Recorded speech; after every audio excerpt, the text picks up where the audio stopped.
नमस्कार बच्चों, आप सभी का स्वागत है हमारे YouTube चैनल पर। आज हम पढ़ने जा रहे हैं हिंदी कक्षा 8 चैप्टर 3 एक आशीर्वाद के प्रश्न उत्तर मिलान, पाठ के अन्य प्रश्नोत्तर तथा कवि की जीवनी।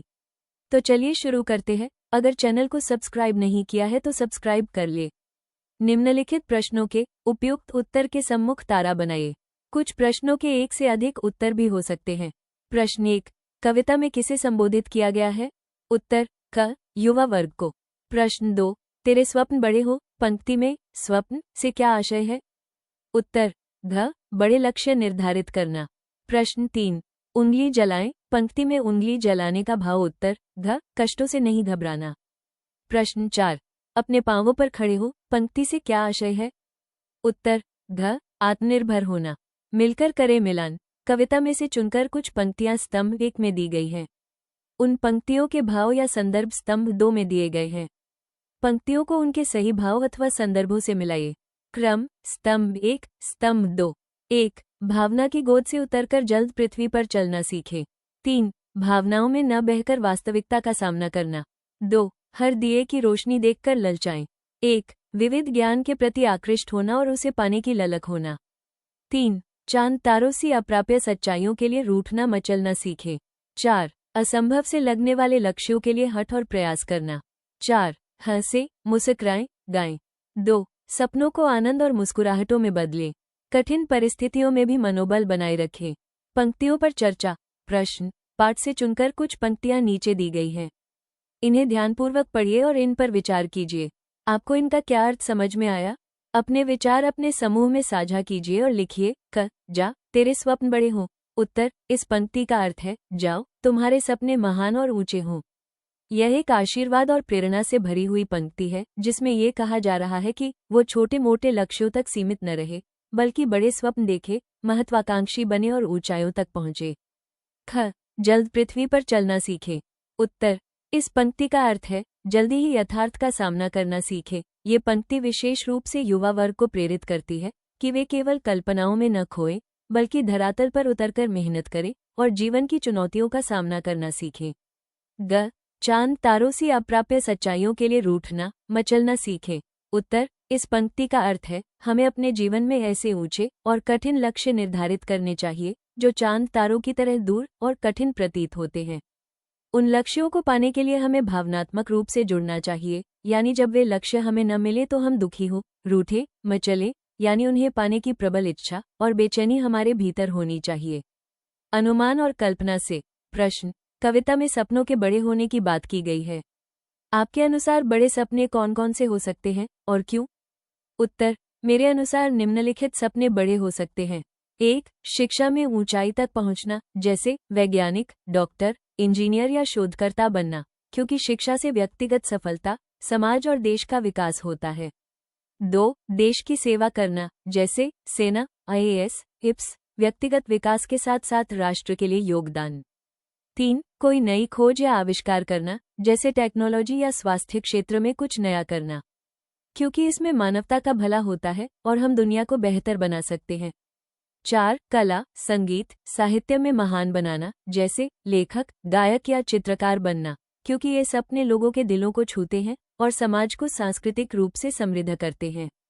5, समाज में बदलाव लाने वाला बनना, जैसे समाजसेवक, शिक्षाविद या पर्यावरण कार्यकर्ता बनना, क्योंकि यह लोगों के जीवन को बेहतर बनाने का सपना है। प्रश्न, हर दिए की रोशनी देखकर ललचाएं, उंगली जलाएं। पंक्ति में सपनों और लक्ष्यों को पूरा करने के लिए ललक की बात की गई है। ललक के साथ और क्या क्या होना आवश्यक है और क्यों? संकेत, योजना, प्रयास आदि। उत्तर, केवल ललक पर्याप्त नहीं, साथ में जरूरी है निरंतर परिश्रम। चाह बिना मेहनत निष्फल रहती है। धैर्य व सहनशीलता, बाधाएं, असफलताएं आएंगी तब भी टिके रहना। साहस व आत्मविश्वास, जोखिम उठाने का मनोबल। दृढ़ निश्चय, निर्णय लेकर डटे रहना, बार बार दिशा न बदलना। समय प्रबंधन, समय का अनुशासित उपयोग ही लक्ष्य तक ले जाता है। योजना, चरणबद्ध रणनीति से मार्ग स्पष्ट होता है। प्रश्न, कल्पना कीजिए कि आपका सपना ही आपका मित्र है। आपको उससे बातचीत करनी हो तो क्या बात करेंगे? उत्तर, मैं, मेरे सपने, तू मेरे साथ चल, क्या मैं तेरे लायक बना हूँ? सपना, डर मत, मैं तेरी मेहनत का रूप हूँ। लगन रखेगा तो मैं सच हो जाऊंगा। मैं, रास्ता लंबा है, हार न जाऊं। सपना, कोशिश छोड़ी तो मैं खो जाऊंगा, कोशिश जारी रखी तो मैं तेरी पहचान बन जाऊंगा। मैं, वादा, अब पीछे नहीं हटूंगा। प्रश्न, यदि मैं किसी को आशीर्वाद देना चाहूं तो मेरा आशीर्वाद केवल सफलता या समृद्धि तक सीमित नहीं होगा। मैं ऐसा आशीर्वाद देना चाहूंगा जो जीवन भर साथ दे, जीवन को अर्थपूर्ण बनाए। उत्तर, सही लक्ष्य और उन्हें पाने का साहस, ताकि दिशा और हिम्मत बनी रहे। कठिन समय में मुस्कुराने की शक्ति, उतार चढ़ाव में धीरज बना रहे। दूसरों के लिए दीपक बनना, अपनी रोशनी से जग को उजाला देना। सच्चे संबंधों का सुख बांटने से सफलता सुहानी लगती है। आत्मनिर्भरता और स्वाभिमान, जीवन की स्थायी पूंजी। प्रश्न, इस कविता में सपने को मनुष्य की तरह हंसते, मुस्कुराते, गाते हुए बताया गया है। ध्यान से देखें तो इस कविता में इस प्रकार की अन्य विशेषताएं भी दिखाई देंगी।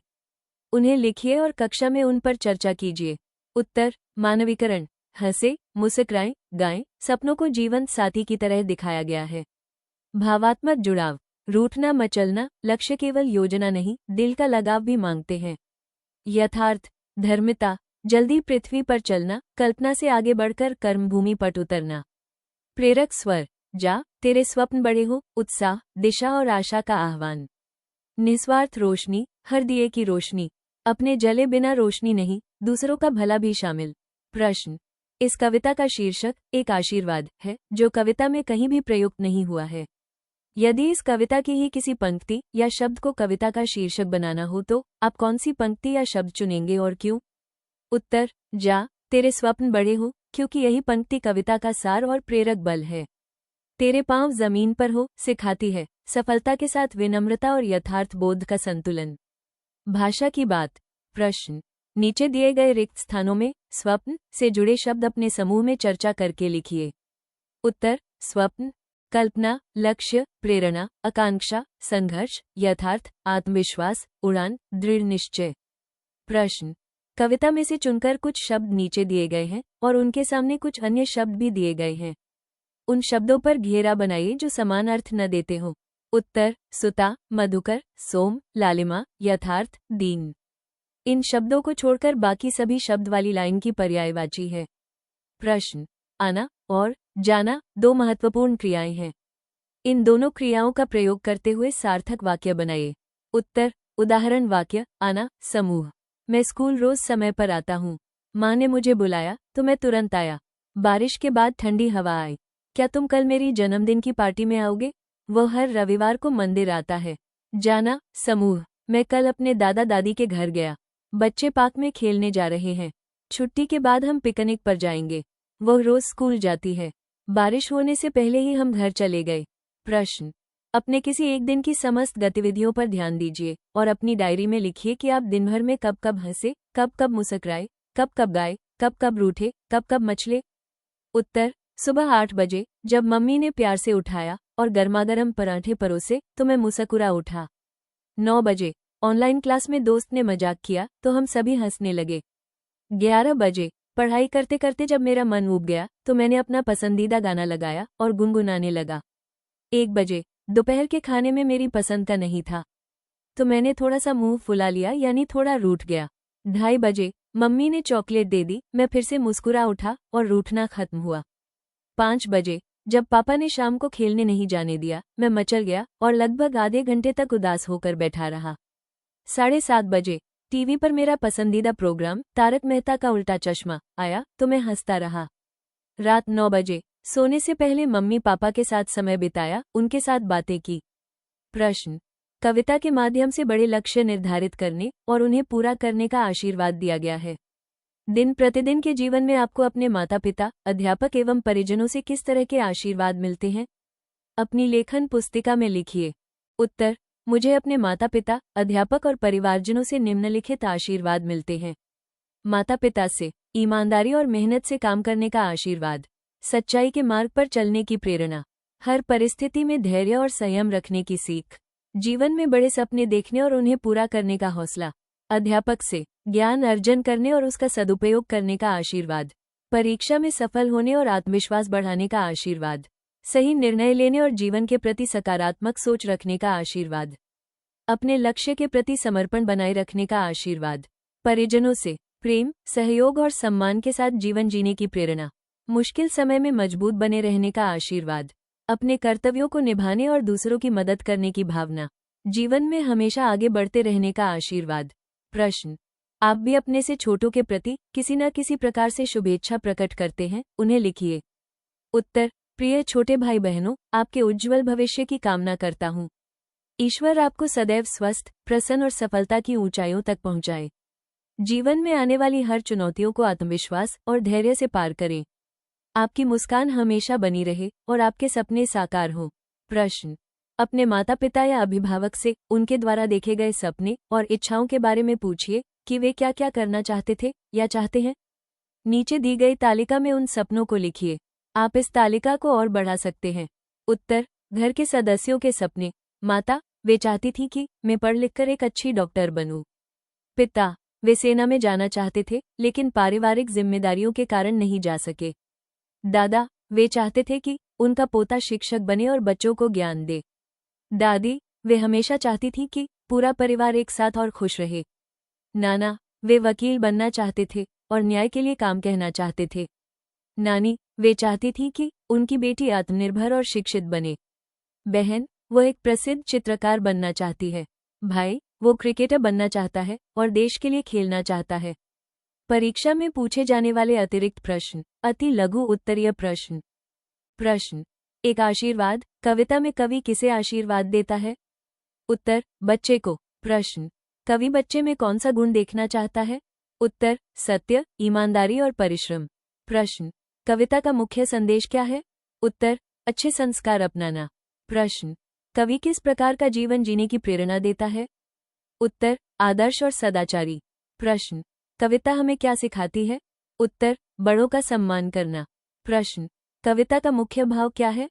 उत्तर, अच्छे संस्कार और आदर्श जीवन की प्रेरणा। प्रश्न, कविता हमें क्या शिक्षा देती है? उत्तर, सत्य, प्रेम, दया और परिश्रम का मार्ग अपनाने की। लघु उत्तरीय प्रश्न। प्रश्न, एक आशीर्वाद, कविता का मुख्य संदेश क्या है? उत्तर, कविता का मुख्य संदेश ये है कि मनुष्य को सदैव सत्य, प्रेम, परिश्रम, विनम्रता और सदाचार के मार्ग पर चलना चाहिए। अच्छे कर्म ही जीवन को सफल बनाते हैं। प्रश्न, कवि बच्चे को कौन कौन से आशीर्वाद देता है? उत्तर, कवि बच्चे को स्वस्थ, सच्चा, ईमानदार, मेहनती, दयालु और दूसरों की सहायता करने वाला बनने का आशीर्वाद देता है। प्रश्न, कवि के अनुसार जीवन में सफलता कैसे प्राप्त होती है? उत्तर, जीवन में सफलता सत्य, परिश्रम, आत्मविश्वास और अच्छे आचरण से प्राप्त होती है। प्रश्न, कविता से हमें क्या शिक्षा मिलती है? उत्तर, कविता हमें सिखाती है कि हमें सदैव अच्छे कार्य करने चाहिए, बड़ों का सम्मान करना चाहिए और सभी के प्रति प्रेम व करुणा का भाव रखना चाहिए। प्रश्न, कवि ने बच्चे से कैसी आशाएं व्यक्त की हैं? उत्तर, कवि चाहता है कि बच्चा बड़ा होकर देश और समाज का आदर्श नागरिक बने तथा अपने अच्छे कार्यों से सबका सम्मान प्राप्त करे। प्रश्न, एक आशीर्वाद, कविता का उद्देश्य लिखिए। उत्तर, कविता का उद्देश्य बच्चों को अच्छे संस्कार देना तथा उन्हें सत्य, ईमानदारी, परिश्रम और मानवता के मार्ग पर चलने की प्रेरणा देना है। प्रश्न, इस कविता का केंद्रीय भाव लिखिए। उत्तर, कविता का केंद्रीय भाव बच्चों के उज्ज्वल भविष्य की कामना करना और उन्हें आदर्श जीवन जीने की प्रेरणा देना है। कवि परिचय, दुष्यंत कुमार, जन्म 1 सितंबर 1933। जन्म स्थान, नवादा, जिला बिजनौर, उत्तर प्रदेश। पूरा नाम, दुष्यंत कुमार त्यागी। प्रमुख विधाएं, कविता, गजल। प्रमुख विशेषता, सरल भाषा, सामाजिक चेतना और प्रेरणादायक लेखन। दुष्यंत कुमार का जन्म 1 सितंबर 1933 को उत्तर प्रदेश के बिजनौर जिले के नवादा गांव में हुआ था। इनका पूरा नाम दुष्यंत कुमार त्यागी था। इन्होंने हिंदी साहित्य में कविता और गजल दोनों विधाओं में महत्वपूर्ण योगदान दिया। दुष्यंत कुमार की रचनाओं में आम आदमी के जीवन, संघर्ष, आशा, परिवर्तन और सामाजिक चेतना का प्रभाव दिखाई देता है। उनकी भाषा सरल, प्रभावशाली और प्रेरणादायक है, इसलिए उनकी रचनाएं आज भी बहुत लोकप्रिय हैं। एक आशीर्वाद, कविता में कवि बच्चों और युवाओं को बड़े सपने देखने, मेहनत करने, यथार्थ को स्वीकार करने और जीवन में आगे बढ़ने की प्रेरणा देते हैं। यह वीडियो आपको कैसा लगा? अगर अच्छा लगा हो तो सब्सक्राइब और लाइक करें तथा वीडियो को अपने दोस्तों और रिश्तेदारों के साथ शेयर करें। धन्यवाद।